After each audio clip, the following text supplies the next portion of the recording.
Como hubo de anunciar el doctor Jacín antes de partir, nuestra primera invitada de hoy es la licenciada Fanny Vargas, coordinadora de la Unidad de Políticas Públicas del Observatorio Político Dominicano de Funglode y autora del análisis ¿Qué pasa con el agua? ¿Por dónde empiezo? Descíframe primero tus funciones. El observatorio... Buenos días. Buenos días, sí.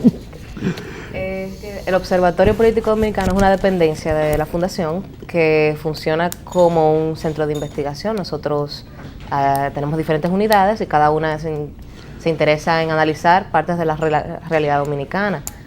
Bajo mi cargo está la Unidad de Políticas Públicas y nosotros tratamos temas de educación, salud, empleo y medio ambiente, políticas públicas. Es bastante amplio, entonces no siempre podemos tratarlo todo.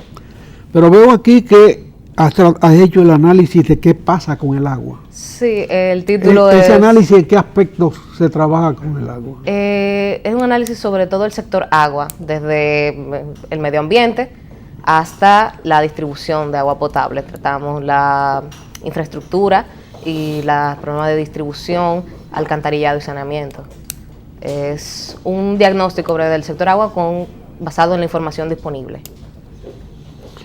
O sea, el uso del agua es un elemento fundamental en ese análisis. La producción del agua, la distribución y las perspectivas. Y el desperdicio del agua. Bastante.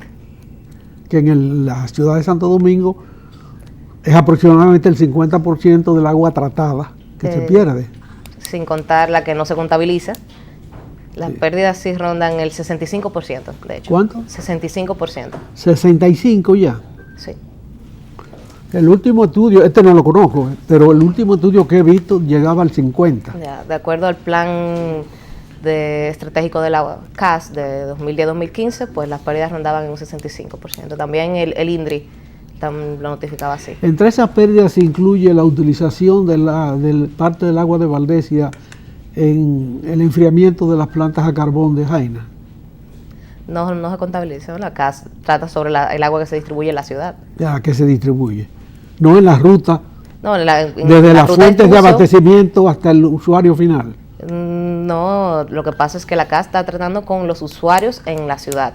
Entonces hay fugas, hay pérdidas no contabilizadas, el problema del catastro genera bastantes pérdidas antes de llegar al usuario. Entonces cuando llega al usuario, pues tenemos que el consumo en los hogares es de alrededor de 400-510 litros, según estima la Academia de Ciencias, y esto es muy por encima del promedio mundial de 200 litros por persona por día. Licenciada Vargas, hay un asunto que es el agua en la capital, por gravedad y bombeada.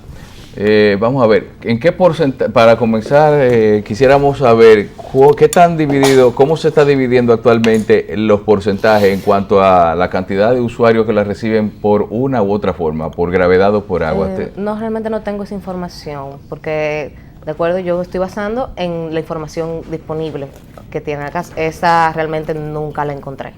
Pero el problema de la electricidad limita bastante lo que es el acceso al agua de muchas personas. Sí, afecta bastante.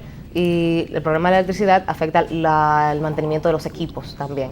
Algunos que están en operación continua y otros que no pueden funcionar simplemente por la falta de electricidad.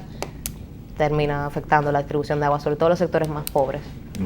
Y el agua, se habla de que el agua sale potable desde la fuente, pero que quizás por el proceso, durante lo que es su paso por la tubería y la llegada hasta los hogares, puede contaminarse. ¿Esto es cierto o hasta qué punto podría ser podría dejar de ser apta para consumo humano un agua servida por tubería? Ciertamente es posible la contaminación en ruta, pero para la calidad del agua hay diferentes estimaciones. Entonces, dependiendo de la corporación de alcantarillado que la suministre, pues varía mucho. La potabilidad del agua de la CAS ha variado mucho en las últimas décadas.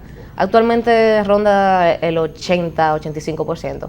La Corazán ha sido consistentemente la mejor en ese aspecto. O sea, la potabilidad ronda el 94-98%. ¿La potabilidad al momento de la salida del agua o a la hora del consumo? No, cuando la miden, que es luego del procesamiento. Sí, bueno, después del tratamiento, sí. Pero no a la hora de la utilización. No tengo ese dato realmente. No creo que se mida. Existe- Porque es difícil. No, porque aquí en Santo Domingo es aceptado por todo el mundo y lo demuestra el uso de agua de botellón, Sí. que ya es parte de la costumbre dominicana, que el agua que llega por la pluma no es confiable. Hay algunos administradores de la CAS, gente que muy calificada, que dicen que en su casa toman agua de la pluma, porque ellos garantizan que el agua que la CAS sirve es pura, por lo menos en el barrio donde viven. Sin embargo, no son muchos los que tienen esa confianza. No, claro. ¿Existen poblaciones aquí o sitios del país donde la gente puede sin duda alguna meter un jarro debajo de la llave y tomarse esa agua? Bueno, yo me atrevería en en el área de Santiago. Yo me atrevería. por En los datos que he Santiago. visto. Entonces, la salida en Santiago está buena. Yo asumiría O sea, que las sí, tuberías no son contaminantes. como uno te pregunta. Probablemente las pérdidas no son. ¿Qué nivel de pérdida tiene Corazán? El nivel de pérdida de Corazán es ciertamente menor que el de la CAS, pero creo que se estimó en 25 o 18%. Tendría que... Bueno, O sea, yo realmente me concentré más en la CAS porque simplemente es la, sí, la bueno, capital y la capital área es el que gran está aquí. consumo. Sí. Pero evidentemente que hay una relación entre contaminación y fuga. No es así bionívica. Las fugas son por deterioro de las líneas, la obsolescencia de las mismas, la falta de mantenimiento y la falta de inversión en Sí, infraestructura. pero la fuga es contaminante en sí misma, No, la porque las fuga- capas freáticas de las ciudades están llenas de desperdicios. Sí, Porque pero que el agua que se fuga tú no la recuperas. Esa no la se le sirve. recupera, pero se contamina. Eventualmente, sí. Y Así es como la- parte, así de como- lo que llega al alcantarillado. Así como el agua es transmisora de la electricidad, es transmisora también de las bacterias, en todos los sentidos. Sí, pero los problemas de fuga de agua no lo asociaría directamente con contaminación, es más una circunvalación, digamos. Pero sí las fugas sí ocasionan otro problema. Tú tienes deterioro de las calles, la cantidad de hoyos que tú ves en Santo Domingo, muchos son causados por fugas que son constantes, o no se reparan bien. Pero directamente con contaminación, no, más directo, asociaría yo el uso de los pozos subterráneos, sobre todo en Santo Domingo.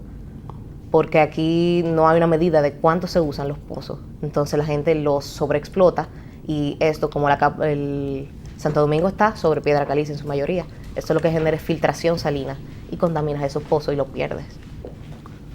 Eso yo diría que es un poco más preocupante que contaminación por fuga. Se entiende que en un estudio sobre el agua y el consumo, la ciudad de Santo Domingo lleva el grueso de la investigación. Pero ¿en qué medida se profundizó en ese trabajo en el tema de la utilización del agua potable en las actividades campesinas? Un poco, sobre todo el riego, realmente es el renglón de uso de agua más importante. Del riego, sobre todo el riego del arroz, es lo que se lleva la parte más grande de todo el agua que se distribuye. Y es increíble que de todo el agua que se distribuye para riego se pierde un 80%.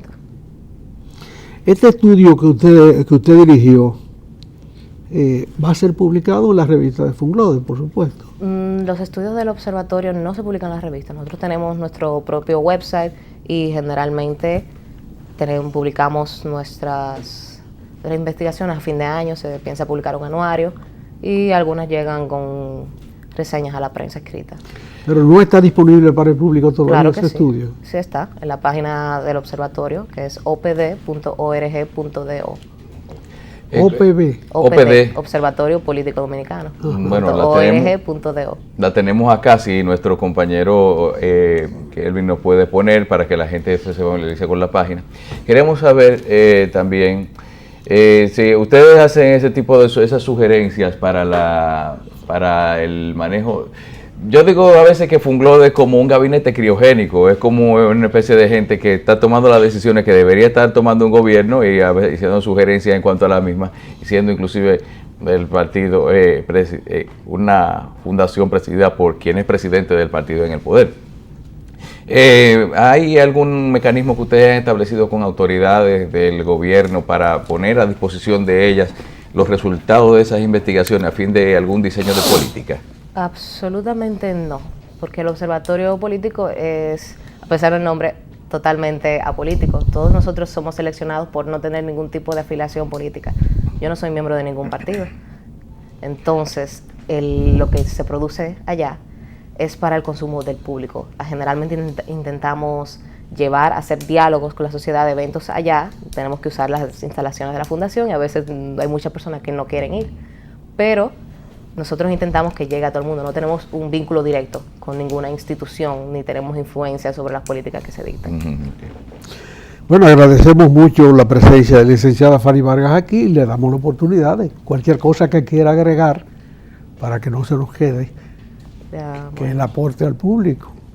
Realmente creo que es tiempo de, ya que tenemos un pacto educativo y vamos a tener un pacto eléctrico, tenemos que trabajar sobre lo del agua. Es una deuda social porque la mayor parte de los problemas recaen sobre los más pobres.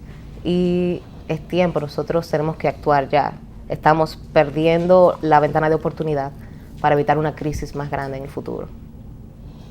Bien, muchísimas gracias por su presencia y sabe que este espacio está disponible para la expresión de sus resultados y de su trabajo. Okay. Gracias por recibirme.